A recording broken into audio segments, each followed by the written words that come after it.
জানেন না ওই সম্পর্কে আপনি কেন বলতে যাবেন?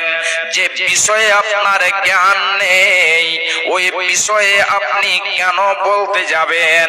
আপনার এ বিষয়ে বলার প্রয়োজন নেই। তাদেরকে বলে দেন ইলা রাব্বিকা মুতাহা, আপনি ওদেরকে বলে দেন এই কিয়ামতের জ্ঞান শুধু আল্লাহ রাব্বুল আলামিনের কাছে রয়েছে। আল্লাহ রাব্বুল আলামিন ছাড়া আর কেউ বলতে পারবে না। এই জ্ঞান আর কাউকে দেওয়া হয়নি। আল্লাহ রাব্বুল আলামিন আরো নবীজিকে বলছেন আপনি ওদেরকে বলে দেন এই কিয়ামতের জ্ঞান শুধু আল্লাহ রাব্বুল আলামিনের কাছে রয়েছে। ইন্নামা আনতা মুনজিরু মান ইয়াখশাহা, আপনি ওদেরকে ভয় দেখাবেন যারা আল্লাহ ভীরু, যারা আল্লাহকে ভয় করে, যারা আল্লাহ ভীরু, যারা আল্লাহকে ভয় করে ওদেরকে যদি আপনি ভয় দেখান, ওদেরকে যদি আপনি সতর্ক করেন তাহলে এতে লাভ রয়েছে, এতে উপকার রয়েছে। আর যারা আল্লাহকে ভয় করে না ওদেরকে যদি দিন রাত এক করে বুঝান তাহলে এতে কোনো রকমেরই লাভ হবে না, এতে কোনো রকমেরই উপকার হবে না। ভাইজান বাপজান আমার, এই কিয়ামতের দৃশ্যটা কত যেন ভয়ঙ্কর হবে, কত কঠিন হবে। আল্লাহ রাব্বুল আলামিন বলছেন কান্নাহুম ইয়াউমা ইয়ারাউনাহা লাম ইয়ালবাসু ইল্লা আসিয়াতান আও যুহাহা, যখন তারা যে কিয়ামত সম্পর্কে জিজ্ঞাসা করছে, এই কিয়ামত সম্পর্কে যারা প্রশ্ন করেছে এরা যখন সেই ভয়ঙ্কর কিয়ামতের দৃশ্যটাকে দেখে নেবে তখন তারা মনে করবে পৃথিবীতে যে আমরা একটা সকাল কিংবা একটা সন্ধ্যা ছিলাম। ভাইজান আমার, আমার মা, আমার বোনেরা খুব ভালো করে বুঝে দেখেন, একটা মানুষ পৃথিবীতে আসে 40 বছর, 50 বছর, 100, 200 বছর জীবন যাপন করে। এই জীবন কাটানোর পরে সে বৃদ্ধ হয়ে যায়, বয়স্ক হয়ে যায়, তারপরে সে পৃথিবী ছেড়ে যায়। কিন্তু কিয়ামতের দিনটা কত ভয়ঙ্কর হবে, তারা সে জীবনকে বলে ভুলে যাবে এবং তারা এটা মনে করবে যে আমরা পৃথিবীতে একটা সকাল কিংবা একটা সন্ধ্যা ছিলাম। তার এত বড় একটা জীবন, সেই জীবনটাকে সে একটা সকাল কিংবা একটা সন্ধ্যা মনে করবে। ভাইজান বাপজান আমার, তাহলে এই কিয়ামতের দিনটা যেন কত ভয়ঙ্কর হবে, কত কঠিন হবে, সেই দৃশ্যটাকে দেখে সে পৃথিবীর জীবনটাকে একটা সন্ধ্যা কিংবা সকাল মনে করবে। এবারে চলে আসি, আপনাদেরকে একটা হাদিস আমি তুলে দিচ্ছি, খুব ভালো করে শুনে রাখুন। রাবি হচ্ছেন হযরতে ওমর বিন খাত্তাব রাদিয়াল্লাহু তাআলা আনহু। হযরতে ওমর বিন খাত্তাব তিনি বলছেন বিশ্ব নবী জনাবে মুহাম্মদুর রাসূলুল্লাহ সাল্লাল্লাহু আলাইহি ওয়াসাল্লামের কাছে সাহাবায়ে কেরাম বসে আছেন। এমন সময়তে একজন লোক চলে আসলেন, একজন ব্যক্তি আসলেন। আসার পরে নবী নিজের হাঁটুতে হাঁটু মিলিয়ে দিয়ে ঘটনাতে ঘটনা মিলিয়ে দিয়ে বসে গেলেন। এবারে জিজ্ঞাসা করতে লাগলেন, ইয়া মুহাম্মদ, হে মুহাম্মদ, আপনি আমাকে দয়া করে ইসলাম সম্পর্কে বলে দিন। বিশ্বনবী আমার তাকে ইসলাম সম্পর্কে বলে দিলেন। ইসলাম কাকে বলে? আবার প্রশ্ন করেছেন, হে মুহাম্মদ, আপনি আমাকে ঈমান সম্পর্কে বলে দিন। বিশ্বনবী আমার তাকে ঈমান সম্পর্কে বলে দিলেন। আবার প্রশ্ন করেছেন, হে মুহাম্মদ, আপনি আমাকে ইহসান সম্পর্কে বলে দিন।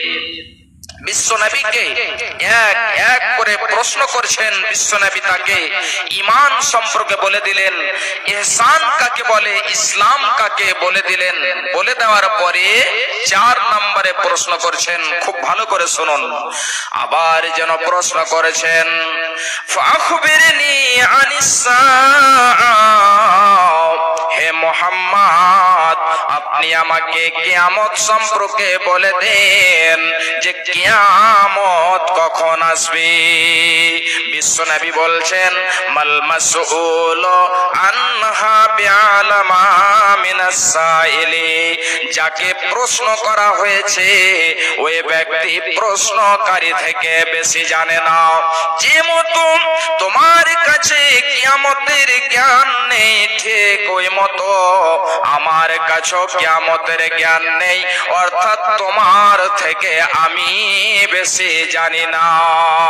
5 নম্বরে প্রশ্ন করেছেন, ফাখবিরনি আন আমারাতিহা, হে মুহাম্মদ, আপনি আমাকে দয়া করে কিয়ামতের আলামত সম্পর্কে বলে দেন।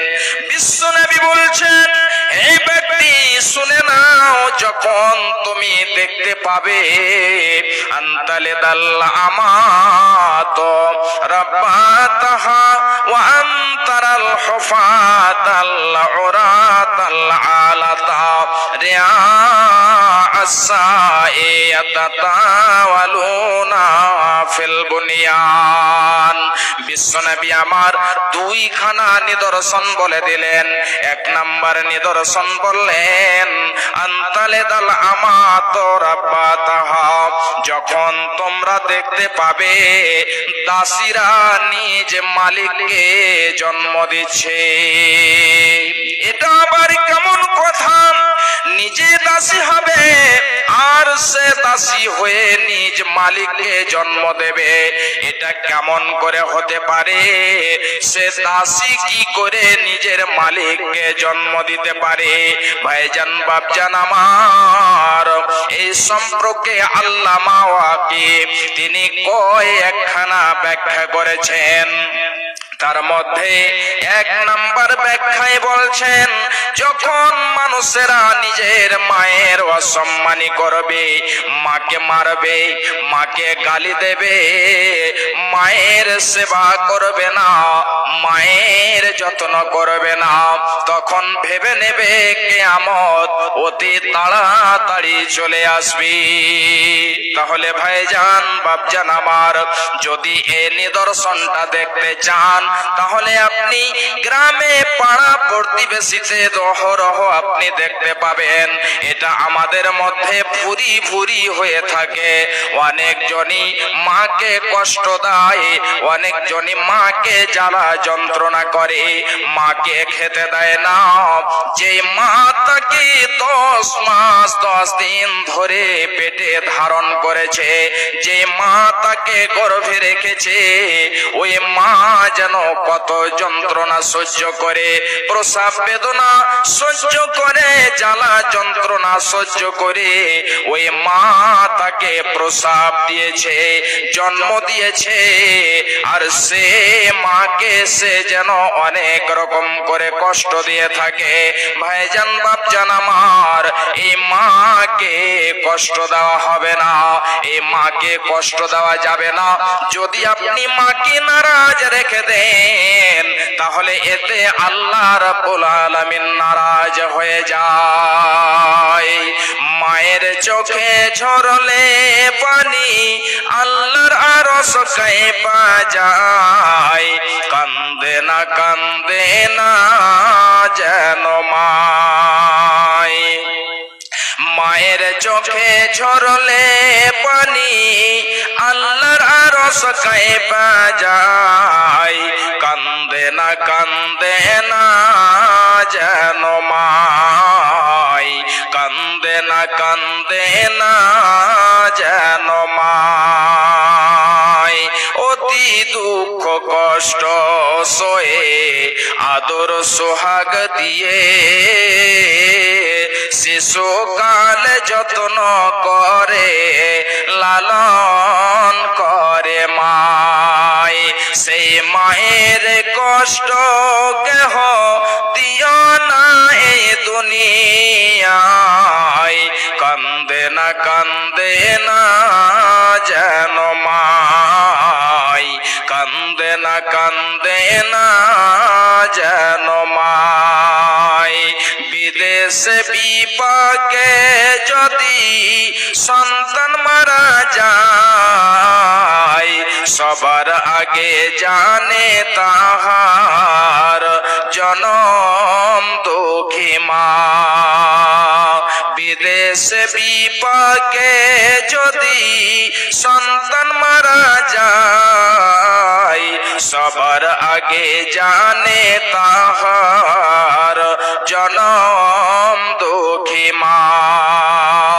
নীরবে মা অশ্রু ফেলে সন্তানেরই পেতে চায়।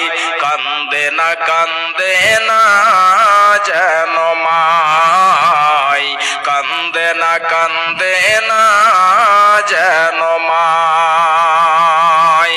সন্তানেরই জন্য মায়ে করলে মুনাজাত,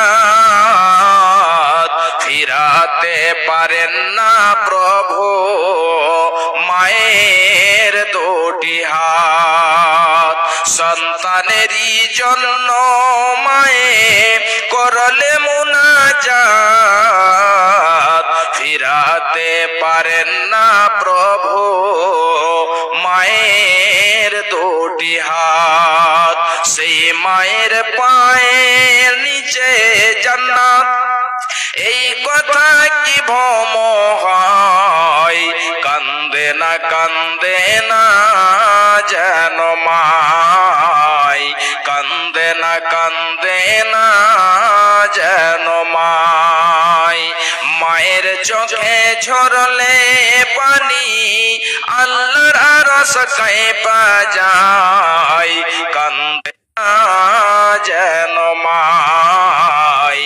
কান্দে না যেন মায়। ভাইজান, যেটা বলছিলাম যে মায়ের এবং পিতার অসম্মানী করা যাবে না, নাফরমানি করা যাবে না। যদি করে তাহলে ভেবে নেবেন কিয়ামত আর বেশি দূরে নেই। শুধু তাই নয়, খুব ভালো করে শুনে রাখুন আল্লামা কি বলছেন। যখন দেখতে পাবে একজন মালিক রয়েছে এবং সে দাসী ক্রয় করে নিয়ে এসে কিনে নিয়ে এসে তার সাথে মিলামিশা করে যখন বাচ্চা জন্ম হয়েছে, ওই বাচ্চাটিকে এবারে এক জায়গাতে বিক্রি করেছে এবং তার মাকে অন্য জায়গাতে বিক্রি করেছে। এমন সময়তে ওই ছোট বাচ্চা আস্তে আস্তে আস্তে আস্তে বড় হয়ে যখন ধনট্টশীল হয়েছে, টাকাওয়ালা হয়েছে, পয়সাওয়ালা হয়েছে, তার মাকে আবার যেন সে কিনে নিয়ে এসেছে।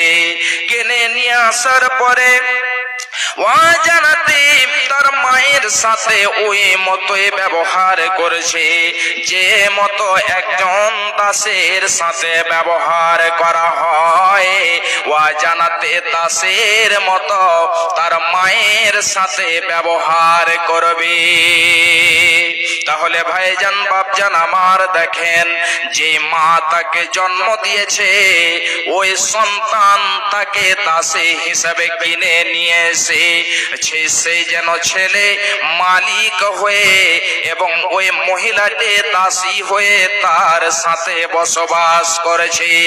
এই জন্য বিশ্বনবী আমার বলছেন, আনতালে দাল আমাত রাব্বাতাহা, যখন দেখতে পাবে দাসীরা নিজ মালিককে জন্ম দিচ্ছে।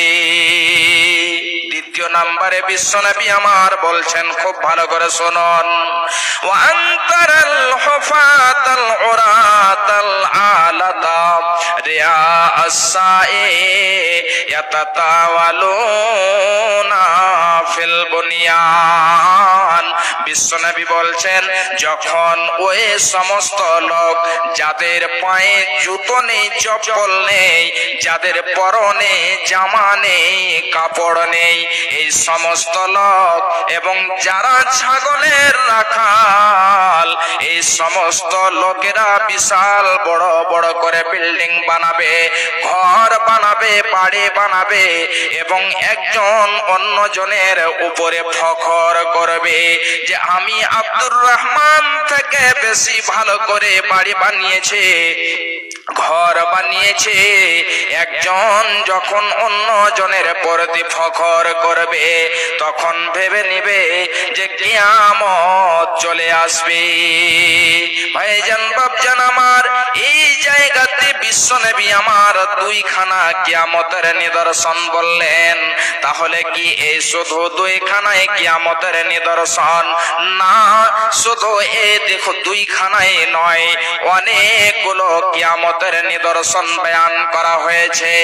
সুগরা এবং কুবরা বলে দুই ভাগে ভাগ করা হয়েছে। সুগরার মানে হলো ছোট এবং কুবরার মানে হলো বড়। সেই কিয়ামতের নিদর্শনকে ছোট এবং বড় বলে দুই ভাগে ভাগ করা হয়েছে। তাহলে আজকে আমি আপনাদেরকে এই সুগরা নিদর্শন বয়ান করব না, যেগুলো কুবরা, যেগুলো বড় নিদর্শন, ওই বড় নিদর্শন গুলো বয়ান করব। যে নিদর্শন গুলো প্রকাশ পেয়ে যাওয়ার পরে পরে কিয়ামত হবে, আর যেন পৃথিবী থাকবে না। তাহলে সেই নিদর্শনগুলো কি? যে নিদর্শনগুলো প্রকাশ পেয়ে যাওয়ার পরে পরেই কিয়ামত হবে, সেই নিদর্শনগুলোকে খুব ভালো করে শুনুন। বিশ্বনবী আমার বলছেন, লা তাকুমুস সাআতু হাত্তা ইউবআসা দাজ্জালুনা কাযাবুন। খুব ভালো করে শুনে রাখুন, বিশ্বনবী আমার বলছেন, অতক্ষণ পর্যন্ত কিয়ামত হবে না যতক্ষণ পর্যন্ত দাজ্জাল না প্রকাশ পাবে। দাজ্জাল যতক্ষণ পর্যন্ত না আসবে ততক্ষণ পর্যন্ত কিয়ামত হবে না। ভাইজান বাপজান আমার, সাউন্ডটা একটু ঠিক করুন। ভাইজান বাপজান আমার, খুব ভালো করে শুনে রাখুন, বিশ্বনবী আমার বলছেন, অতক্ষণ পর্যন্ত কিয়ামত হবে না যতক্ষণ পর্যন্ত দাজ্জাল না চলে আসবে। দাজ্জাল যতক্ষণ পর্যন্ত প্রকাশ না পাবে অতক্ষণ পর্যন্ত কিয়ামত হবে না। তাহলে এই দাজ্জাল কেমন হবে? মাইকম্যান কোথায় আছে? একটু মাইকটা ঠিক করুন। বিশ্বনবী আমার বলছেন, খুব ভালো করে শুনে রাখুন, রাবি হচ্ছেন হযরতে হুযায়ফা বিন ইয়ামান রাদিয়াল্লাহু তাআলা আনহু। অনেক গুরুত্বপূর্ণ বিষয় খুব ভালো করে শুনে রাখুন, বিশ্বনবী বলছেন আন হুযায়ফা ইবনুল ইয়ামানি রাদিয়াল্লাহু তাআলা আনহু, হযরতে হুযায়ফা বিন ইয়ামান রাদিয়াল্লাহু তাআলা আনহু বলছেন যে বিশ্বনবী বলছেন আদ-দাজ্জালু আওয়ারুল আইনিল ইউসরা, দাজ্জালের বাম চোখটা কানা হবে, দাজ্জাল বাম চোখের অন্ধ হবে। যে দাজ্জাল আসবে তাহলে ওই দাজ্জাল কেমন হবে খুব ভালো করে শুনে রাখুন। দাজ্জালের কি পরিচয় হবে? এক নাম্বার, বিশ্বনবী বলছেন যে তার বাম চোখটা কানা হবে, অন্ধ হবে। শুধু তাই নয়, হে আমার ভাইরা, বাপজান আমার, মায়েরা আমার, খুব ভালো করে শুনুন। বিশ্বনবী বললেন আদ-দাজ্জালু আওয়ারুল আইনিল ইউসরা, দাজ্জালের বাম চোখ কানা হবে। এই দাজ্জাল শুধু বাম চোখের কানা নয়, বিশ্বনবী আরো কয়েকটি আলামত বলে দিচ্ছেন। জফালুস সারে, তার চুলগুলো হবে ঘন টেढ़া টেढ़া। মাহু জান্নাতুন ওয়া নারুন, এবং দাজ্জালের সাথে জান্নাত হবে, জাহান্নাম হবে। এ আমার ভাইরা, এই দাজ্জাল যেন কত ভয়ঙ্কর হবে। দাজ্জালের সাথে জান্নাত হবে, দাজ্জালের সাথে জাহান্নাম হবে। কিন্তু বিশ্বনবী আমার বলছেন মানুষেরা দেখতে পাবে এটা হলো জান্নাত, কিন্তু আসলে এটা জান্নাত নয়, এটা হলো জাহান্নাম। মানুষেরা দেখতে পাবে এটা হলো জাহান্নাম, কিন্তু এটা জাহান্নাম নয়।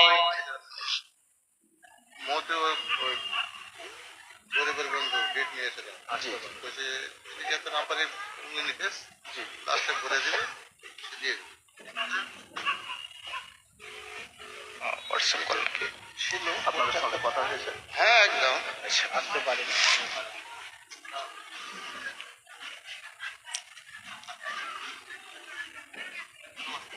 ফোন তুলছে না যে।